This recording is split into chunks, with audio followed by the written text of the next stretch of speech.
does any of your like speaking ability come from your love from wrestling and cutting promos back in the day? So what's do you ever like get in touch with your wrestling side and like, I'm gonna cut a promo? Is that like part of it?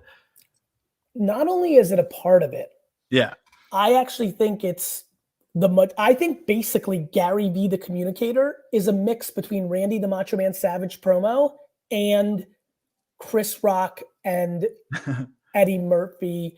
And I mean, the amount of Richard Pryor, Eddie Murphy, Chris Rock I listen to in combination to wrestling promo. Yeah, I mean, like sometimes it's actually too ridiculous. Like I cut a video 6 or 7 years ago for a conference I was keynoting, and they're like, hey, like my team came in, they're like, Gary, you know, would you, you know, they're just, the ticket sales aren't going that strong. Would you do a quick video to tell everybody about this social media conference? And literally, this is what came out of my mouth. I'm like, hey guys, it's Gary V, Civic Center, March 19th.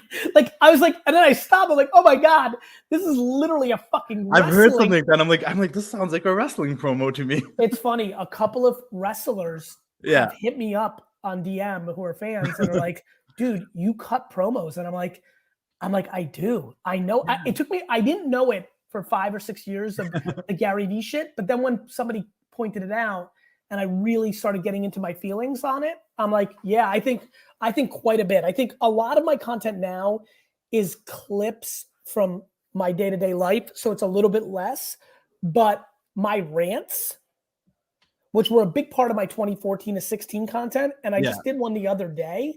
I feel that they're like flat out WrestleMania promo videos. Yeah, because that's what I felt like too. I'd watch him like, I know he's meaning what he says, but I know this is influence from wrestling. I can tell. 100%. It's subconscious, right? Yeah, like he has that promo skill.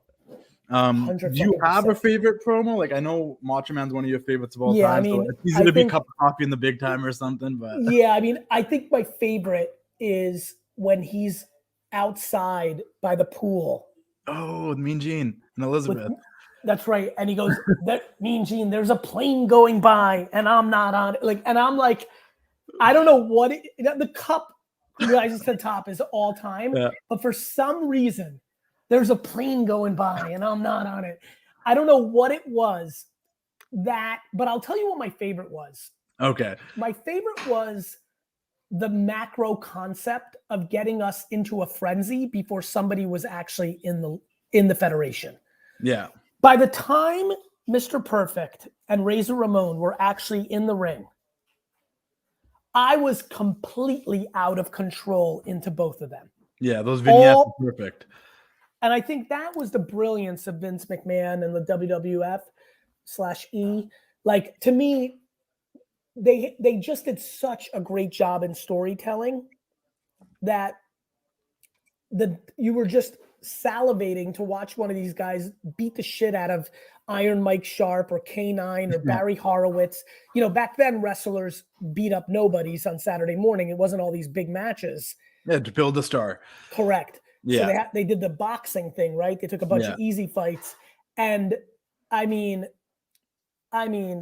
that's Corporal Kirshner. Like even guys that most people don't know as well, like the hype was just so fun. But what really stood out was Razor and Perfect, because they really had those guys in a frenzy before they even came in Saturday morning and beat somebody up. They were so creative and so good. Like the one where Razor pushes the guy into the fountain. He's like, don't have luck like him.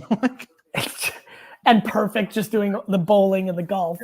And it's crazy because obviously as you get older, you realize it being like that whole football thing, throwing it across the field and him running and catching. You know, it's cut in certain things. But as a kid, you're like, whoa, he actually did that. That's crazy. Oh, as a kid, you're like, King Kong Bundy broke Hogan's ribs and you're like so upset. And like, as a kid, it's just fucking awful. I think that's a